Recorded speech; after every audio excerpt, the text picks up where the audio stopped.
Good morning to everybody. This webinar is organized by MUSEU Aggregator, which is managed by the Michael Culture Association within the Europeana DSI Initiative. Our first speaker will be Elisabeth Rosenberg. She is a project officer at NEMO. NEMO is the network of European museum organizations, a no-profit organization very active at the European level. She will speak about the main results of the survey sent to museum to collect feedback about the impact of pandemics on museums in Europe.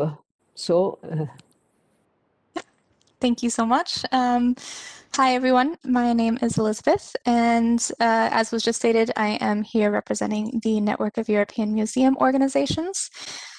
So first of all, thank you so much to the hosts for inviting us and for allowing us to take part in this great conversation. I hope by now that everyone can see my screen.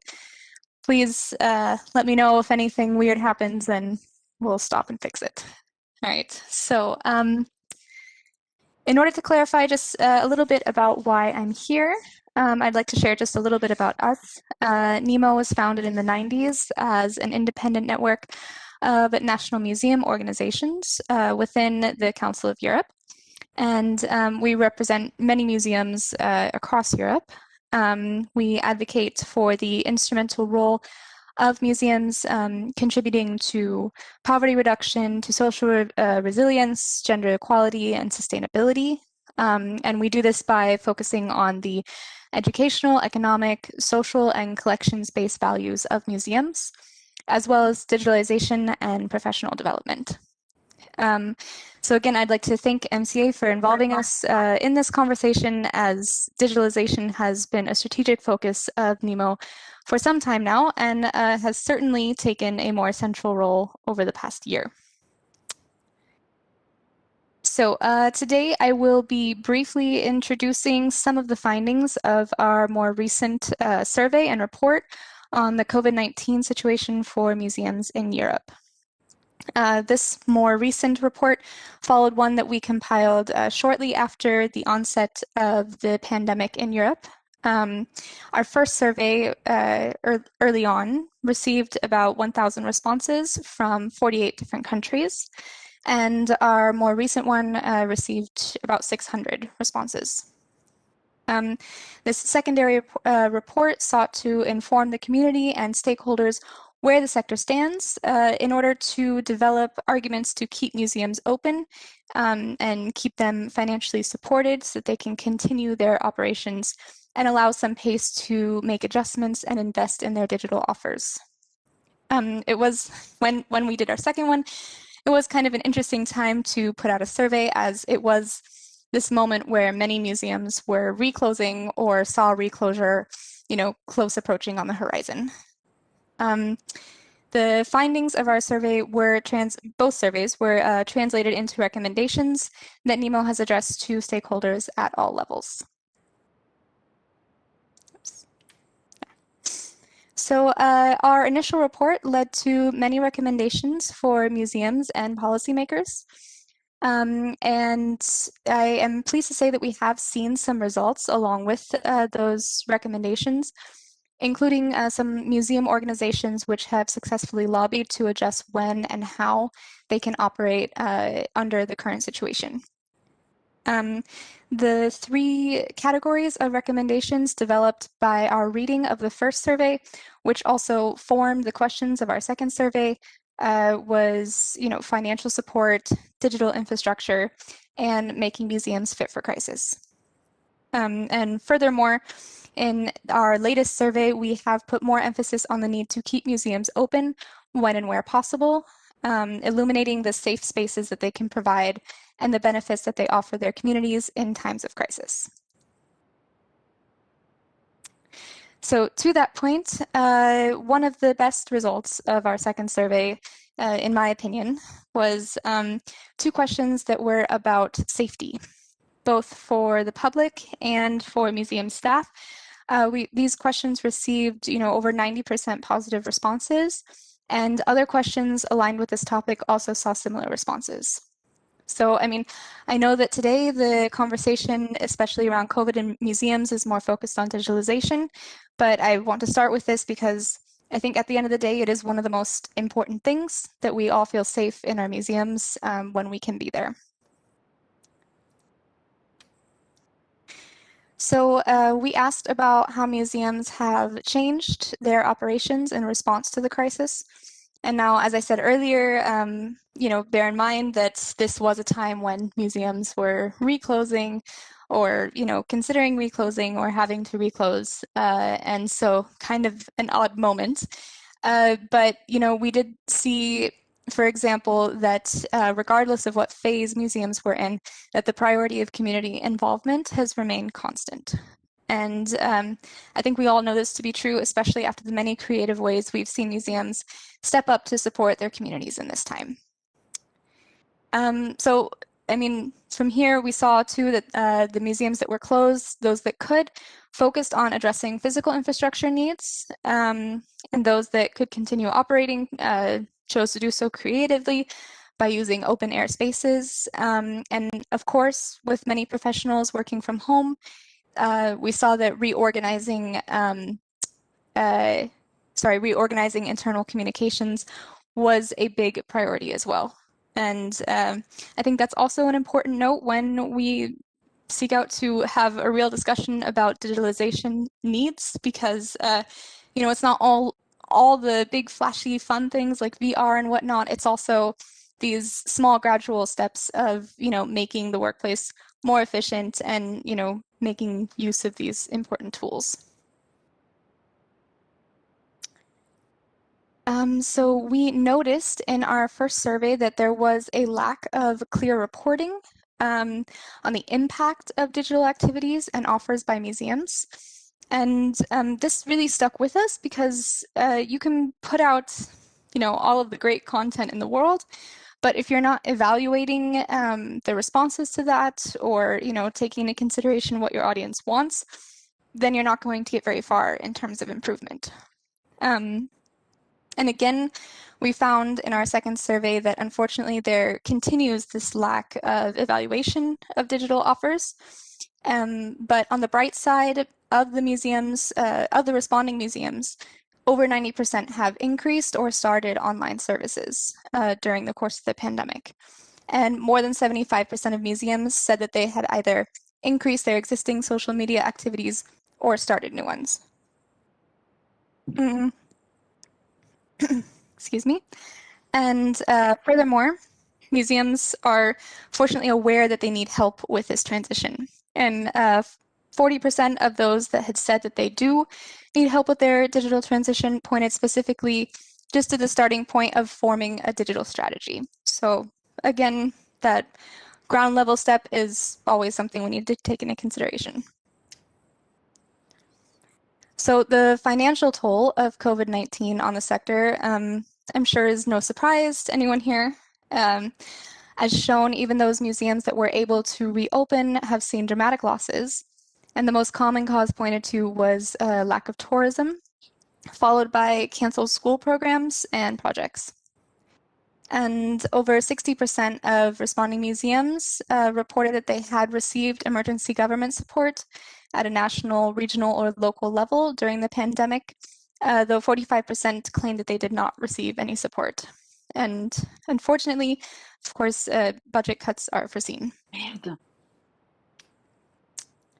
So when asking for alternative sources of funding not connected to state funding, 50% of museums replied that they had not considered looking into alternative sources, where another part said that they had tried but not yet managed it. We also noticed that those museums who tried to secure additional sources of income, that it was more likely to be coming from the larger museums. So, I mean, we thought this was actually quite revealing because it doesn't, to us, reflect an absence of need for those additional, sources of income. Because, we've all seen that museums have taken quite a loss, but rather it reflects this unmet capacity, this internal ability to seek out those new sources of innovative funding. So it always starts with something, and I think that also applies to innovative digital, new things. You need to start with that capacity first. So, this was just a tiny dive into some of our top points, but there are a lot more interesting graphs and text that goes into more detail with our full report and publication. And NEMO has also put out statements about the importance of supporting museum operations during the pandemic. And of course, we do continue to monitor the situation. For example, with a map of open and closed museums, this image is already outdated. It changes constantly. And I will come to a close now, but I would like to say that I think we play a large role in shaping the discourse in our sector, not only in terms of the immediate consequences and their solutions regarding COVID-19 and digitalization, but really connecting these things to other crises as well, such as the climate crisis, for example. And I think that this sometimes feels a bit far removed from our usual goals, but having this circular impact with our communities, you really do require that circular thinking to reach these solutions. And so I think this will only continue to be more important and relates directly to the title of this event, this why invest in quality digital content, because our future crises will continue to require sound digital solutions.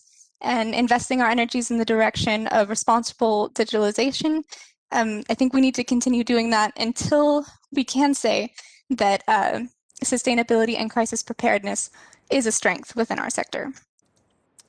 So thank you very much for your attention. Okay. And I will stop sharing my screen. Thank you, Elizabeth.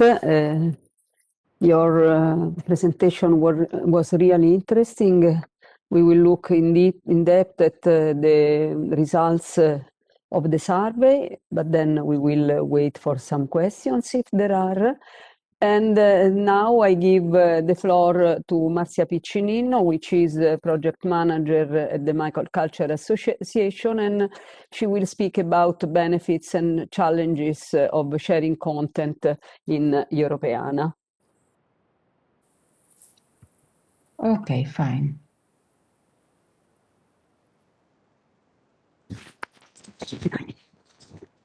So thanks again for your patience. As Maria Teresa said, my name is Marzia Piccininno, and I'm project manager at the Michael Culture Association. And over the past 10 years, together with Maria Teresa and Natale, I used to support several European cultural heritage institutions to supply Europeana with digital quality content. Therefore, I welcome both NEMO's reports about the impact of COVID-19 on the museums, because they clearly showed the importance of digital cultural heritage for a sustainable cultural and educational strategy. Thus, I would like to start my speech by recalling some key findings about the development of the museum services of the NEMO report that Elizabeth has brilliantly illustrated right now. COVID-19 pandemic crisis forced many museums to redefine their business models and to find out new approaches and ideas to connect to their audiences and provide access to their collections in a meaningful way. The NEMO report survey showed, beyond others, the increased importance of digital museums offers and the need to support for the museum's digital development. In fact, 93% of the responding museums have increased, started, or redirected resources to at least one online services during the pandemic. The two most drastic increases are social media posts, plus 67%, and video content, plus 39%. As a new service, most reported were the virtual tours through the museums, 29%, and online learning programs, 27%. On the other hand, 8 out of 10 museums suggested that they look for additional support with digital tools and transition, in particular for building a digital strategy, 40%, to have a new digital infrastructure, 23.2%, and to train the staff, 18.7%. This chart shows how online services changed since COVID-19. In particular, the online digital collections that are the core content of Europeana significantly grew. As a conclusion, the NEMO report outlines that the continuous support is especially needed when considering the present-future importance of digital museum offers. In fact, 40% of the museums claim that the development of digital services was the most successful strategy during the pandemic and the most valuable measure of success in the future years. Moreover, small and mid-sized museums need specific attention and support in their digital transformation because they are challenged most with a lack of resources, knowledge, and skills. These two key findings, the need of continuous support along the transition to digital and the necessity of building the capacities, in particular of small and medium cultural heritage institutions, are the pillars of the Europeana strategy. As you know, Europeana is the result of the inspiring idea launched in 2005, backed by a letter from 6 heads of state to the President of the European Commission, to foster Europe to take ownership and responsibility of its past and to make it an integral part of its future. Today, Europeana empowers cultural heritage institutions to share their collections with the world. And so far, over 62 million items, cultural heritage items, from around 4,000 institutions across Europe are available in European infrastructure.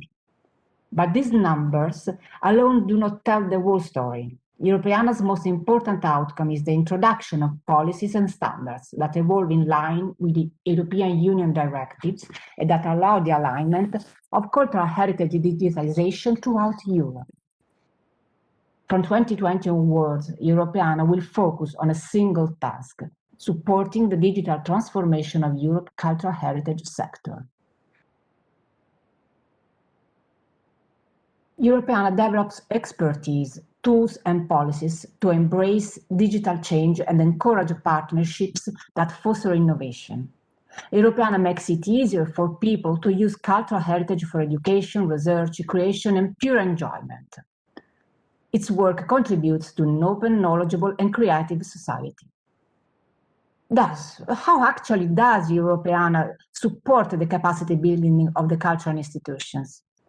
Firstly, by providing tools and expertise to allow them to develop their digital skills and practice, and by working with the aggregators that act as a trusted partners for the aggregation of digital cultural content by theme, such as fashion, for instance, geographical domain, there are national, regional aggregators, or cultural sectors, such as museum, archive, or library. Michael Cultural Association manages MUSEU, the European aggregator of museum content, and Maria Teresa will introduce the museum services right after me.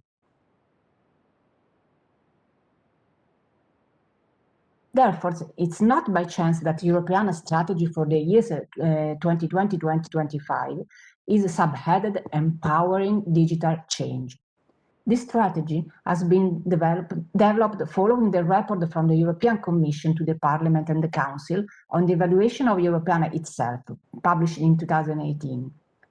And is based on the recommendations from the expert group of digital cultural heritage and Europeana that assists the European Commission in assessing the impact of the implementation of the recommendation on digitization and online accessibility of cultural material. The Europeana strategy has set 3 priorities. The first one is strengthen the infrastructure. That means to make the technical infrastructure more efficient and innovative. The second one is to improve data quality by investing resources in activities related to metadata and content improvement, as well as to record enrichment through emerging technology like artificial intelligence. The challenge is to face the lack of sufficient high-quality content and metadata that affects the visibility and reusability of digital cultural resources. Then priority number 3, build capacity. to support cultural heritage institutions in their digital transformation by showcasing the importance and added value of digitization, adoption of standards, best practices, and common solutions. This slide shows the actions of Priority 2.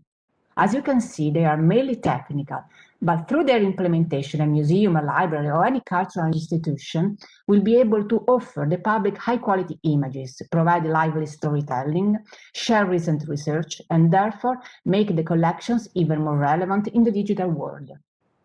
I would like to tell you a short story. In 2014, Europeana was working hard with a cultural institution who wanted to share its data online and had asked to promote the collection with a blog post or making some virtual exhibitions. Unfortunately, not only the whole collection was in copyright, and this prevented any reuse of the pictures, but also thumbnails for previewing the images and links to the digital objects were missing. In short, the technical quality of the data didn't allow any use and reuse.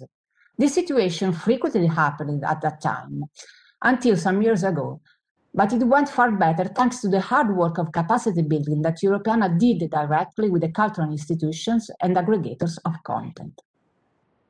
Therefore, being part of the Europeana community guarantees to cultural institutions to gain increased visibility through the portal, bring the collection to new audiences in education, research, and the creative industries, receive guidance from experts on data modeling, storytelling, copyright, and licensing. As to priority number 3, capacity building, the Europeana strategy faces the necessity of capacity building that the NEMO report underlines in its recommendations. At first, Europeana continuously develops tools, policies, and guidelines to support the cultural heritage professionals in their daily work. They're all collected in the Europeana Pro website that provides access to standards and guidelines and illustrate best practices from the Europeana Network Association and the European Aggregators Forum.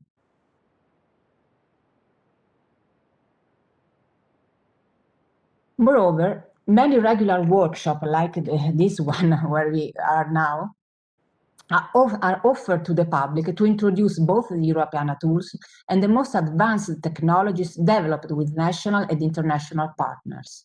For instance, you can enjoy the Digital Spring program that involves over 22 experts in digital cultural heritage who will share their experiences on topics ranging from innovation, experimentation, digital cultural heritage and social change, and digital skills.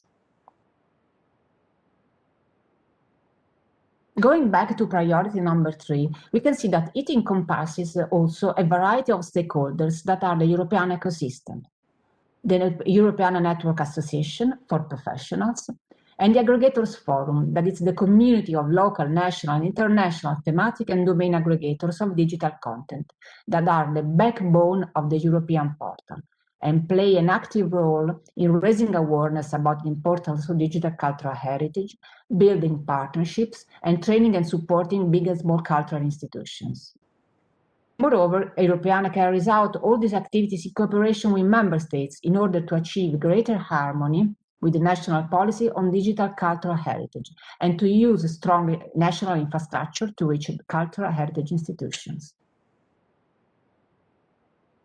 These pictures shows how the European ecosystem of aggregation is structured, which may be the relation between a member institution and the Europeana that receive content directly or through different types of aggregator.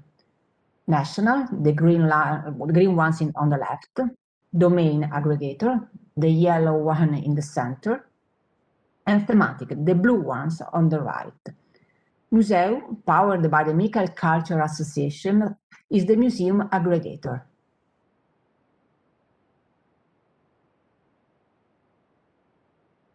So, data quality and capacity building as key elements for sharing online quality content. But are they enough to guarantee the visibility and enhancement of our digital cultural collections? There's something more. Content must be as open as possible to allow the widest possible reuse in both commercial and non-commercial activities in order to foster culture, education, and creative industries. This is the vision that the European Commission outlined in the recommendation issued in 2011 on the digitization and online accessibility of cultural material and digital preservation. And this is the policy background for the European digital cultural heritage.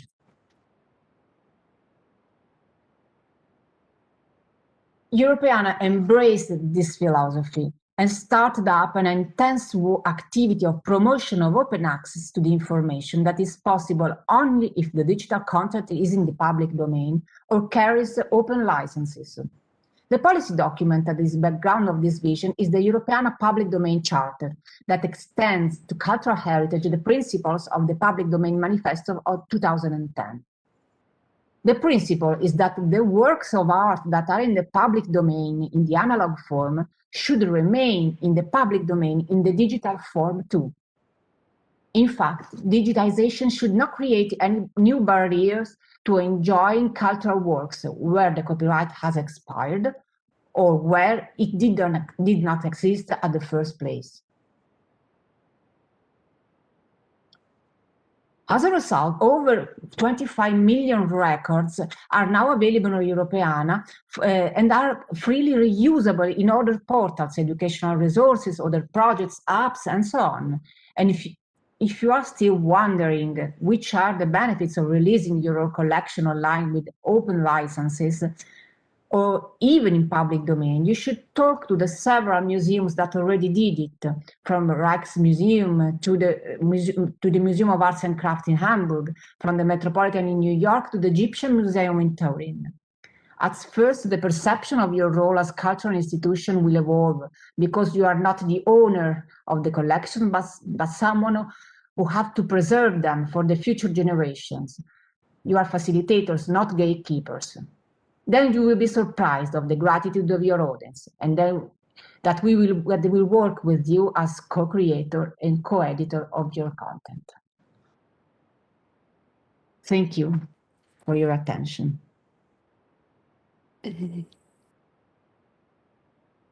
Okay, now unfortunately, I have to present myself, but I will be the last speaker before the questions and discussions. And my name is Maria Teresa Natale, and I am up to now the coordinator of MUSEU. What is MUSEU? It is not only a technical aggregator, but it is an hub. And what is in reality an hub? An hub is really a reference point for European museums and other cultural institutions hosting museum collection in the field of digital cultural heritage and aggregation for Europeana. We as a MUSEU, we provide services, good practices, we do training, we have an help desk service, we give update on digitization standard, aggregation, IPR and reuse, multilingualism and terminologies, digital exhibition, digital storytelling tools. So we want really to represent a bridge for museums, but not only other galleries and other cultural institutions who want to join Europeana. And this can be either new museums, which for the first time share content with Europeana, either those who have already shared the content, but that want to update and increase the quality of the content shared before. And we are one of the trusted partner aggregator of Europeana. We have a team of a small staff, but technical staff which is working for MUSEU, but especially we benefit from a big network of experts because Michael Culture Association is quite aged, and we have worked since really several years in the framework of digital cultural heritage, and so our network and our associate members of cultural institution is quite big, and we have run several projects of the Europeana ecosystem, so we have really a network of national contact points that grew over the year. Perhaps you have heard about projects like Athena, Linked Heritage, Athena Plus, Europeana Sport. In this project in the years provided really millions of data to Europeana, and so thanks to them we have this big network of national contact points. But what exactly is an aggregator? An aggregator, a part of besides being a hub, technically speaking, an aggregator is an organization that collects metadata from content provider and distribute them on its own portal or repository or other platforms. The aggregator then, as said, supports the partner during the aggregation process, giving training, help desk, and promoting and implementing standards. So we try to make the cultural institution more skilled and experts concerning these topics. But very important, we disseminate the vision of the digital culture because we are always informed on being in the Europeana ecosystem, but not only. We are, let's say, informed about the vision, the strategies, the commission objectives, and so we share what we know with all our partners. As Marzia said, we are one of the domain aggregator, and in particular we are the aggregator for museums, and we are part of the Europeana Aggregator Forum together with all the other thematic and national aggregators. What concerning Europeana, which is object of our speech, let's say that our Bible is the Europeana Publishing Guide, which is a document that outlines the criteria for submission of metadata to Europeana. And so we as a museum, we as a MUSEU aggregator, we work with the institution to be sure that the data sets that the cultural institution provides meet the criteria of the Europeana Publishing Guides. We must sure about it, because if you give good data, then your audience will be much more satisfied. There is not only the Europeana Publishing Guide, but there are also other technical documents to be respected, like the DM mapping guidelines and the Europeana licensing framework, but then there are also other documents, but these are the most important to be followed. So our role is to follow the cultural institution during all the process, all the workflow to provide data to Europeana. It is also technical, you will see later, and legal, how digital objects should be correctly labeled to favor also the reuse. But you know, in museums there are a lot of people who are not very technical, and so when they will listen to words, to keywords like this, or APMH, ADM, harvesting, mapping, tires, they are not always, they don't know always the meaning of these words, and so as MUSEU we try to keep it simple, and make it possible to aggregate content also for non-technical people. So first of all, the Europeana data model. What is the Europeana data model? Is the proposal for structuring the data that Europeana uses for ingesting, managing, and publishing the data sets. It is important that this Europeana data model also supports complex objects. Think of a book with multiple pages, or think of an archival document with envelopes, folders, subfolders, and so on, but also archaeological objects can be sometimes very complex. All this is managed by the Europeana data model. Then this data model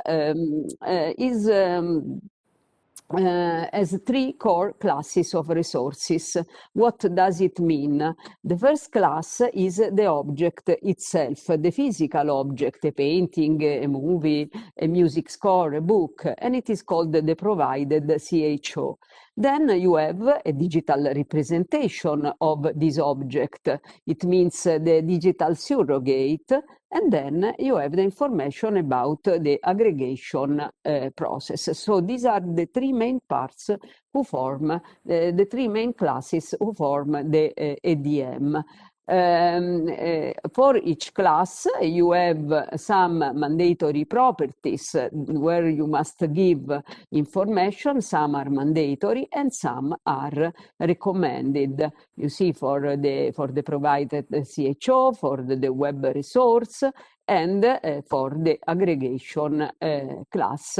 The aggregation class is also the class where you give the link either to your metadata, either with this shown by, to your image or digital resource. So these are all very important property. But then, since some years, since we are speaking of quality, we are speaking of semantic enrichment. This is another important part in aggregation. What is semantic enrichment? These are technologies and procedures which can be automate or not for the classification of digital content and the assignment of content to specific topic areas. So the Europeana data model supports a so-called semantic layer where you have concepts linked to thesauri, authority lists, classifications, and this is something which is in addition to the classes I presented before, are information to classify your data set. And usually these are called contextual classes and are links to thesauri and terminologies which answer to the questions who, where, when, what. It means that you give information to authority files concerning the creators, to places where an object was found, where it is maintained, when it was created, what does it represent, or what topic what type of object it is. And this is very important to make this enrichment activity, which takes a little bit of time, but it is really the added value of our digitization process. Here you have some lists of already used thesaurai by Europeana. These are for the concepts, these for places and agents, but you can also use other if they are not listed here as the main one used by Europeana. The other difficult work is the OAI-PMH. What is this? This is an acronym which stands for Open Archives Initiative Protocol for Metadata Harvesting, which allows to make the metadata available to service provided. So there is a mechanism to harvest metadata from repository. Important, it is only for metadata and not for digital content. So here you have the different servers with these harvesting procedures. It is important that OAI-PMH supports partitioning, so the data provider can select what to transfer.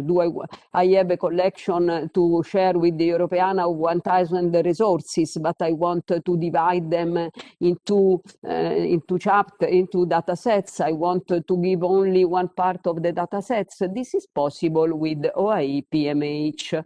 But how many institutions can afford and manage an OAI-PMH repository? This can be expensive, and this needs some technical expertise. So if you can't manage it, the solution can be to go to a national aggregator, a thematic aggregator, or a domain aggregator like MUSEU, like us, who can manage an OAI-PMH repository.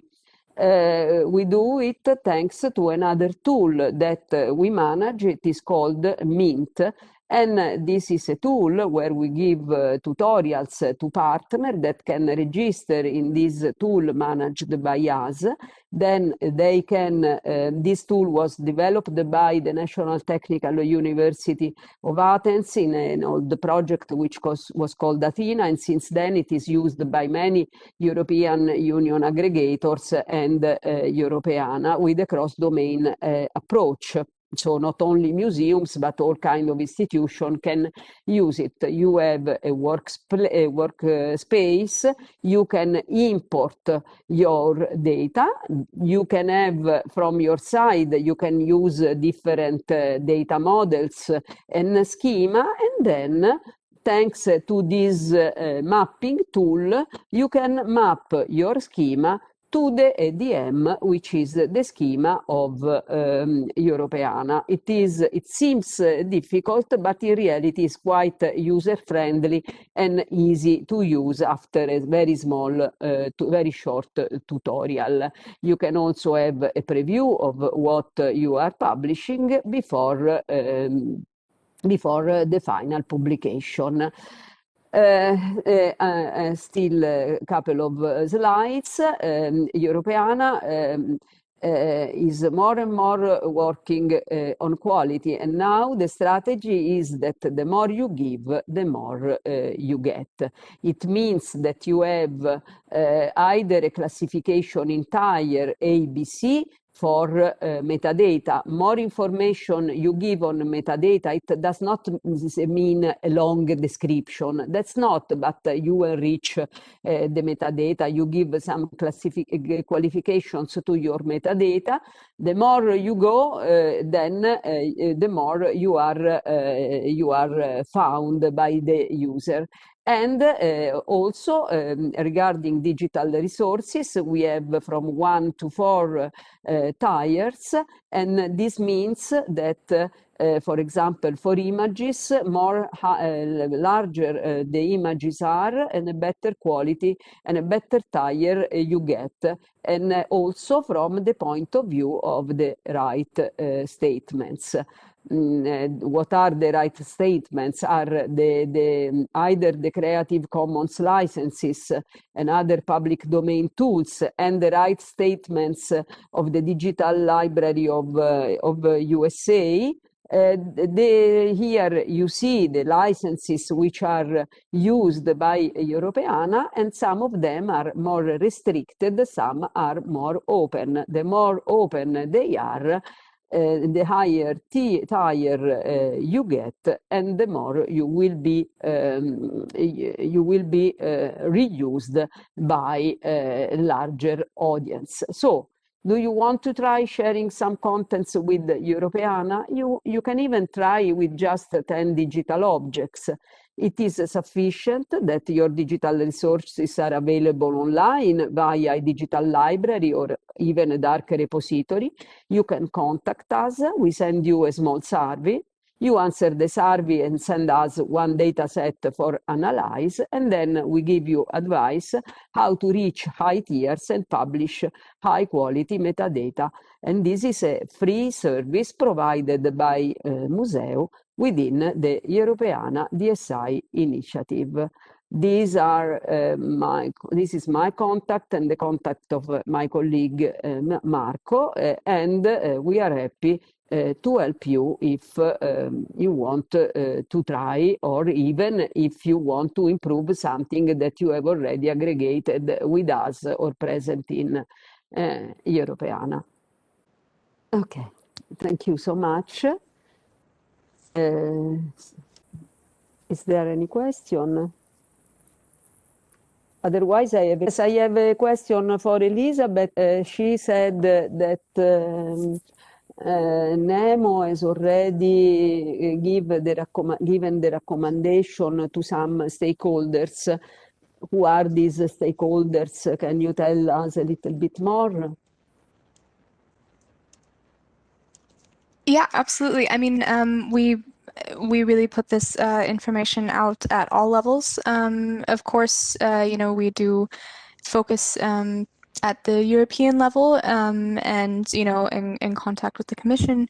And I mean, it is exciting as well to see how some of that is received. There was a Horizon call that went out that referenced specifically, some of NEMO's findings in that report. And yeah, as I said in the presentation as well, that we saw some of our national museum organizations were able to reference the findings themselves when lobbying to their national governments. So we have the national level as well.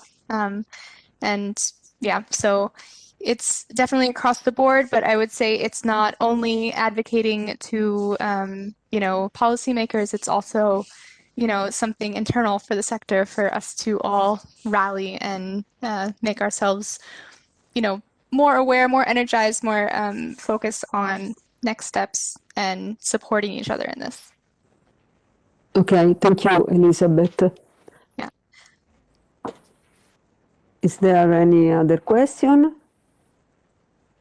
May I ask you a question about your presentation, actually? Yes, of course. Okay. I'm just curious. I guess it's kind of a two-part question. What perhaps some of the main challenges that some of the smaller or mid-sized museums have when looking to digitize? If you notice some constant upcoming challenges, and then also just maybe an example of how long this process sometimes is when someone wants to do this 10 sample items, like what start to finish they send you the email, and then by the end they're ready to do everything. Okay, let's say that let's take an institution who has never done anything, okay, and that has not at all expert staff inside. let's say, okay, you send the only thing which is important is that your collection is online. It means that you are in a digital, you have a digital library. It can be your digital library, or you can also be part of another digital library. For example, in Germany, there is Museum Digital, which is a digital library which assembles metadata from several institutions, also from several museums. Then you contact us. We send you the survey. The survey you will take, let's say, half an hour to do the survey. Then you can send us a sample of your data. If you are not able to extract your data in an XML, you can give them as an Excel file. And I give you an example of an association in Italy which I helped to aggregate the content. They had a digital library. They were not absolutely able to do anything, and they had a collection of street art, street art, a big collection, but they wanted to try with 100 objects. So they selected 100 objects, and then they didn't share XML. They were not able to extract the XML from the digital library, which was on a commercial CMS, and so they put all the data in an Excel file. And then the MUSEU helped them, because they gave the MUSEU gave the structure of the Excel file with all the with all the columns concerning the semantic layer for improving for enriching the data. And this association had the maximum tiers, either in terms of metadata, either in terms of digital content. Of course, it was longer than if you have an automatic process and if you have expert staff. This was longer because it was very like a craftsman worker, but the results were very good. So it is for this reason that we aim especially to help little museum who really don't have any expertise at all, because the other know how to manage, and they are more experts. But then I say this is really an opportunity, because even if you are little, you have immediately visibility. You are searched by partners. Europeana gives you visibility to you if you have content. And another thing is that we help you to go in the specific collections of Europeana, because Europeana has several collections, art, sport, 1418, and so on. And there is also the user-generated content, and we help you to go in the right way, because if you are not included in a collection, it is more difficult that your content is found. Another thing is that currently Europeana manages also users' collection. You as a user can create your own collection. So if you aggregate content, you have also the possibility to be reused by the users in a personal collection for especially for education or other purposes. Okay. And these personal collections, is this something that, do you also help individuals who have personal collections? Or is that usually just one-to-one? No, the personal collection, it means that you go on Europeana, you register, and then you can browse Europeana, look for the collection you are interested in. You are a teacher, for example, or you are a tourist guide. You can create your own collection and then reuse it and show to your public when you want. It is always there, and so. Yeah, for example, as MCA, we are running an Erasmus Plus project with the schools, and we are doing a lot of use of collections on food and food in art, and so and we are doing a lot of work with the teachers. Great. Okay.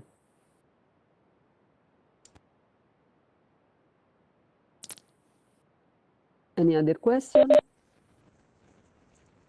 Okay, it's 3:30, so I think that anyway you have our contacts.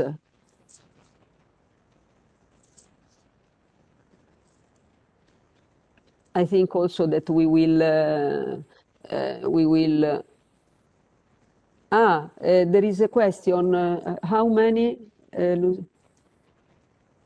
Can you tell me? I saw that there was a question, Lucy. The last question I had in the chat, what about the contact details? So maybe No, there was how many institutions downloads content from Europeana, I saw. Wait. I saw it. There Might have been a direct message. Perhaps it is personal. So I saw how many institutions download. No, this is not possible to know because we don't have the data of Europeana. We are not Europeana. But we can say that there are thousands of institutions sharing data with Europeana, libraries, museums, archives. Now they are really thousands. More or less big. You have institutions which share millions of data, and you have institutions which share 100 or 1,000 data. On the other side, the other information, it's not possible for us to know. They don't publish this kind of statistics. Anyhow, Europeana has its own statistic dashboards. So if one is interested, they can get in touch directly with Europeana, ask for the specific statistics, including download. Okay. So, just last thing, as a Museo Hub, in the immediate future, we will also give some tutorials on how to use and improve and add metadata on Wikidata. So it is quite important, and we will also make another webinar on which is the best way to digitize images. So how images to reach a high quality. So you can follow us on our website, on our mailing list.